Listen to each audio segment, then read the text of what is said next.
League coach Peter Zhang fired for an alleged financial regularities. Okay, so let's see what this actually says. Drama Frogs unite.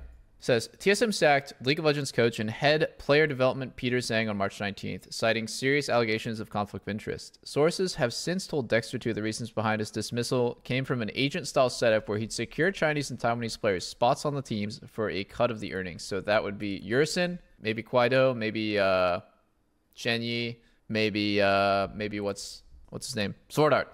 You know, that was a fat fucking contract. On March 19th, TSM made a surprising announcement that they would be immediately terminating the contract of League of Legends coach Zhang Yi. Wait, oh, that's his full name, just Zhang Yi.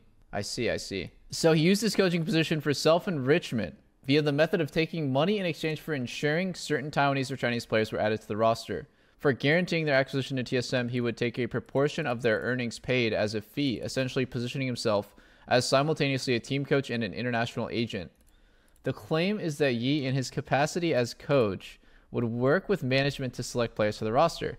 Then that he would go to the player in question and offer to act as their agent, stating that he could get them on the TSM roster if they allowed him to represent them. For negotiating the deal, he would take a cut of the player's earnings, often much higher than a standard agent's fee, for brokering the deal. In addition to this, the same source informed us that Yi was also borrowing significant sums of money from many figures under the TSM organization. So he was also asking to borrow money from people in the org, including players from the main and academy roster. The use of this money, said to be a sizable amount in total, are not clear, although Yi himself cited a medical emergency involving his grandparents. The veracity of this claim is not clear, but when affected parties raised concerns about the loans, they started to be paid back. At the time of reporting this, almost all the money has been recouped. It's really interesting. In regards to the matter of these loans, Riot Games are currently investigating the matter and will likely expand their investigation to encompass any impropriety, they missed a bit down here, around his dual role as team coach and player agent. There are other reasons for their release, the source concluded, but those are the two most significant. Damn, there's even more? Okay, so they spoke at length with Yi about these allegations, which he explained were either a misunderstanding or malicious framing of the events. First, he explained that at no point was he acting as a player agent. He admitted that he was receiving a percentage of TSM Academy player Yursen's salary, $1,000 per month, but this fee was being sent to his actual agent and that he was merely a conduit for the transaction. Interesting. He added that he had often exchanged yen for dollars for players across the squad, as he was a US green card holder and had bank accounts in both countries that made it easier. He believes these transactions might give the appearance of wrongdoing.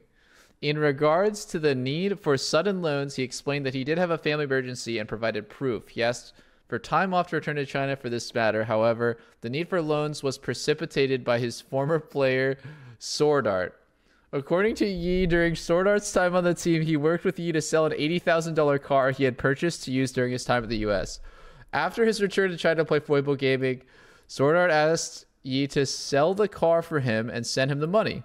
Upon the sale of the car, Yi kept the money and was stalling payment due to his grandmother's surgery. Sword Art had demanded the money back and stated that if he was not paid, he would go public about the debt. With the money spent, Yi turned to players on the organization for loans to ensure the matter was not made public. I recognize that keeping the money from the car sold was wrong, but I was working towards paying that debt and paid half before I was fired. My grandmother's bill was due at the end of the month, so I wasn't able to pay both debts. I was having a very hard financial time, but I'll pay back every penny to Sword Art. The other claims against my person are not true. It is common in China for friends and colleagues to loan each other money. I have learned a hard lesson about the cultural differences in America. I will work with Riot in any investigation and have evidence necessary to prove my innocence. As part of our discussions with Yi, he showed us receipts of transactions that he claimed were for money exchanges done with full knowledge and approval of other parties involved. Currently, Yi plans to fly back to his native China ahead of any public statements from TSM. Dexerto understands TSM fans. TSM are considering legal action. TSM told Dexerto, we have no additional comment beyond our original statement at this time. Oh man, he's fleeing to China, boys. Let me tell you guys, there is a 0% chance that Peter Zhang is ever seen in the United States ever again. Like, this guy is people running as fast as possible, and there is no way he's looking back. That was a one-way ticket, and there's not going to be a fucking return date. There's just no chance. Now I can tell my side of the story, which is fucking absolutely hilarious.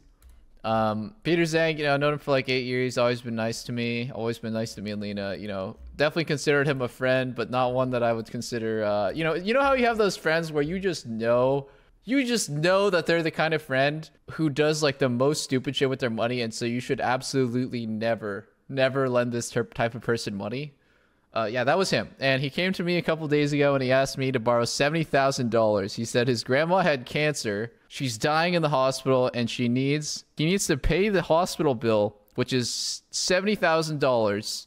And he doesn't have the money yet, but he will have the money at the end of the month and then he'll pay me back. And first question is, well, how do you have the money inbound, but you don't have it yet? And I had so many questions. I was like, what the fuck? Like, how are you getting all this money? And like, why are you going to me, man? And he's like, you're one of the only people I know who would have this much cash. Please, like, I need to borrow 70K. And honestly, guys, I'm not comfortable. Like, there is a saying where it's like, anytime you let somebody borrow money, just assume that it's gone. Assume it's a gift, because you are going to fucking explode trying to get it back. And I've always known this, and so I've always been hesitant to lend people large sums of money. You know, if somebody asked me in an emergency for a few $1,000s, or somebody that I really trusted, and whose situation was like super transparent, I would lend them a pretty large amount of money. 70,000 to someone I barely know, fuck no, that's not happening. But I did feel bad because it's like, oh my god, am I like indirectly killing his grandma because he can't afford this surgery? Like, the proof of this happening is very sketchy, but there's a chance that it's actually real. So I was talking to Lena about it, like, yeah, I'm not the most comfortable. That's not where it ends. I told him, you know, let me think about it. I'll get back to you tomorrow. I had full plans to just tell him hell no the next day. But then I was like, okay, I can't be the only one that he asked for money. I'm gonna ask around. So I asked everyone that I knew, and everyone that I knew that he knew, if they also got approached. And without naming names, this guy literally asked everyone for money. And the story was different every single time. So he told me he needed 70K. He told somebody else he needed 200K. He told somebody else that he only needed 10K. For me, he told me his grandma needed an operation. For someone else, he told them that his grandma needs stem cell therapy, which makes no, I don't even think stem cells have anything to do with fucking cancer, but I could be wrong. And then for somebody else, he told him medicine. And I chalked that up like, okay, maybe, you know, his English isn't that great. Maybe it's like some mix of stem cells, medicine, and an operation that he just is, you know, it's like slightly different each time. That's not the money, the amount of money that he uses to operation is changing all the time. Then I thought about, like, logically, okay, like this guy, he talking about a cancer operation in China. That place has universal health care.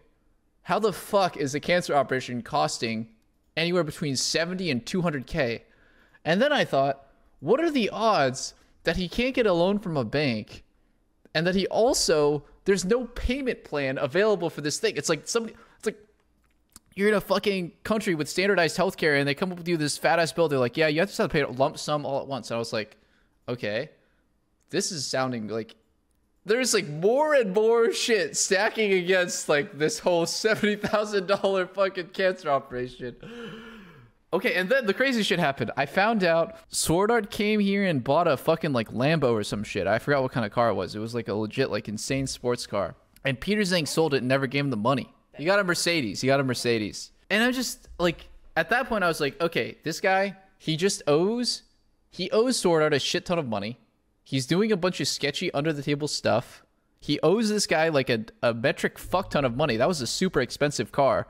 I didn't really know at the time that it was 80K, but I knew that he definitely owed Sword Art money, and I was like, this is fucked. Like, he is just using these guys' loans to pay back his previous loan, and then he's just gonna keep like Ponzi scheming people into giving him a loan so he can pay back his previous loan. Yeah, I have no idea what he was doing with that money. I'm not gonna lie. I've heard some really wild shit about Peter Zhang. Like, he donates a shit ton of money to girl streamers on Weibo. Like, he goes on Chinese streaming sites and finds like attractive girl streamers and donates them like a stupid amount of money. I've heard like the craziest shit about Peter Zhang. The thing is, this guy is obviously terrible with money, like legit awful. This is like Sky Williams level of like, never ever let this person borrow money because you're just giving him a donation. Ellis doesn't understand how he does not have money. I know the guy's been working as a coach in North America, presumably making anywhere between like 50 and 100 something K a year. And I just don't understand how he doesn't have money. I don't get it. I don't understand, man.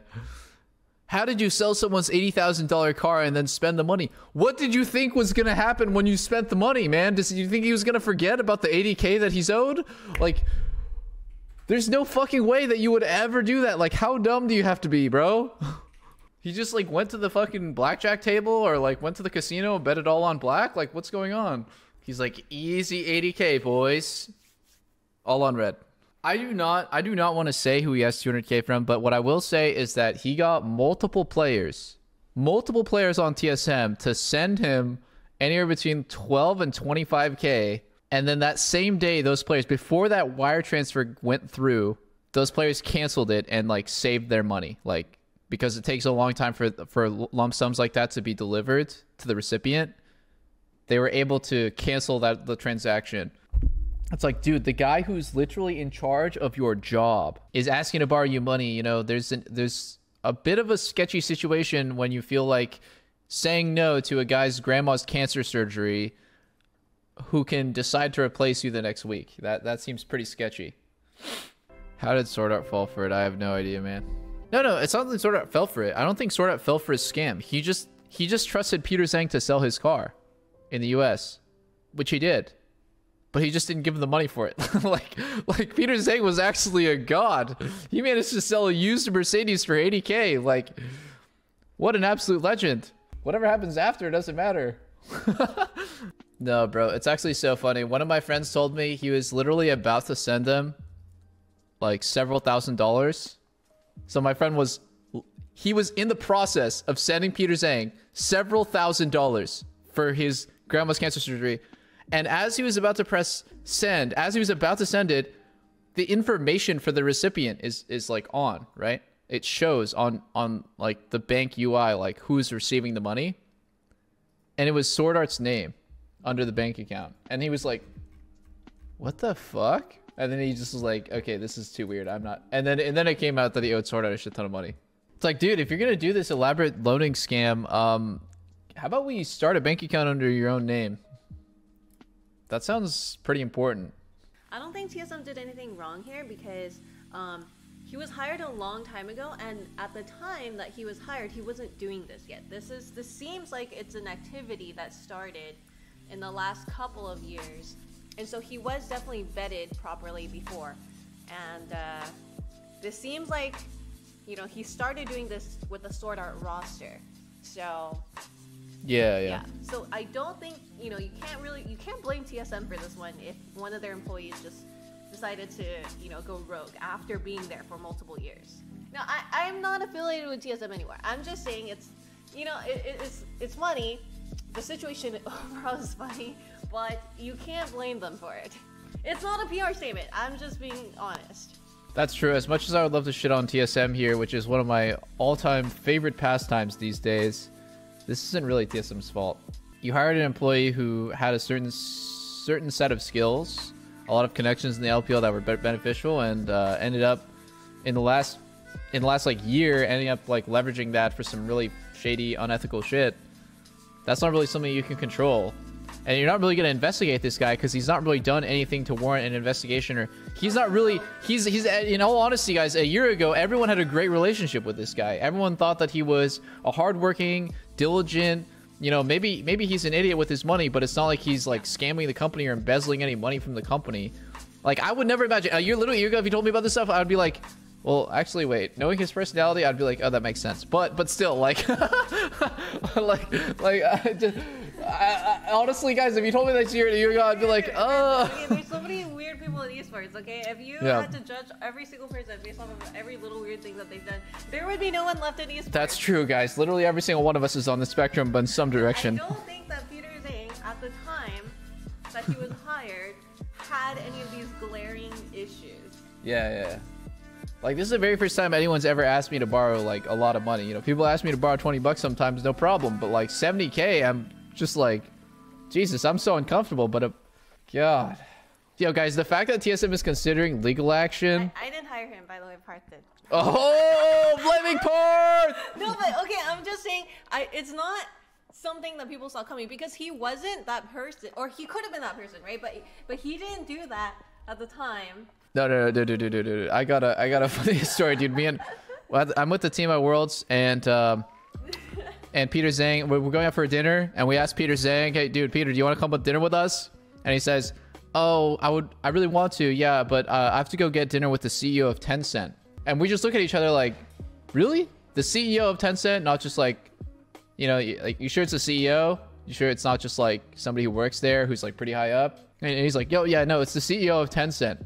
There is literally a 0% chance that Peter Zhang has been within 10,000 feet of the CEO of Tencent. Okay, this guy lives on the fucking 37th floor of like a penthouse. There is no way that this guy knows the CEO of Tencent. That's so cap.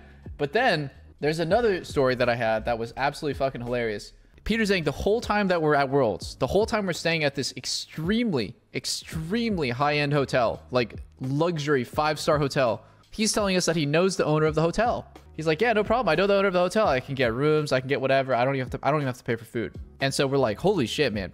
How does Peter Zhang just know everyone? We find out later that Peter Zhang has been sleeping on the floor of Mash's room for the last like week. And we're just thinking, like, why would you lie about knowing the owner of the hotel? If you just told the truth, the org could have paid for you to have your own hotel room. You don't have to sleep on the floor, dude. Like, it's just so weird that he would lie about that. Like, he would rather fucking lie about that than have his own room. No, he wasn't memeing. He was 100% serious. I don't even know if anyone called him out on it. We just found out. It was like at some point we were talking to FlyQuest and Mash was like their coach or some shit. And he was just telling us, yeah, Peter Zhang's been sleeping on my floor for the last few days. Like, the fuck? What's going on? Dude, honestly, if you sent money to Peter Zhang, I have a fucking amazing opportunity for you. My friend, he's a prince in Nigeria. He's got an amazing financial opportunity. Yeah, I feel like Chinese culture doesn't involve a lot of flexing. No, that's true. I mean, like, honestly, a lot of people he scammed are really young. They are very gullible, and like, honestly, if you're really young or gullible or just extra compassionate and a nice person, I can't really blame you that hard. Like, obviously this is a harsh life lesson. All's well that ends well, but like, it seems like everyone got their money back, at least based on the article. But yeah, it's pretty fucked up. It's pretty fucked up to prey on people's like naivety to take their money. I mean, ultimately, none of us are ever going to know if he was actually going to pay them back. Maybe he was, right? That doesn't really make it any better. I mean, it does make it a lot better, but it's still pretty bad to be asking your players for loans. But yeah, I guess none of us will ever really know. Maybe there's another Mercedes sitting in the garage ready to be sold.